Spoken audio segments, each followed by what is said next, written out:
Hi, my name's Chris, and from next week I'll be your tutor for the ARCH1101 program. Apologies I couldn't be there with you today, but fortunately you'll have Russell taking the studio today. In lieu of being there with you today, I thought I'd offer some perspective on a very couple of common misconceptions about designers, architects and creative types in general.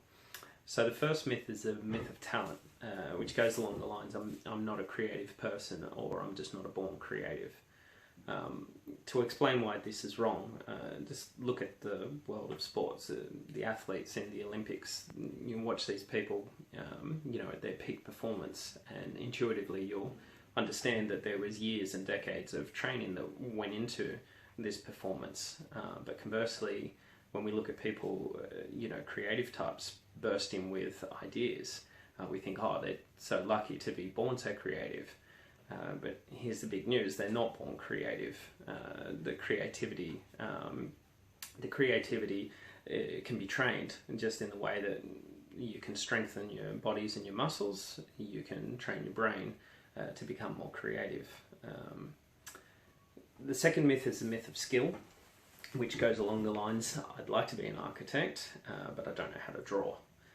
This is something I've heard time and again, really, and it's not at all important as a prerequisite skill. Drawing is just an instrument, a tool just like computer software.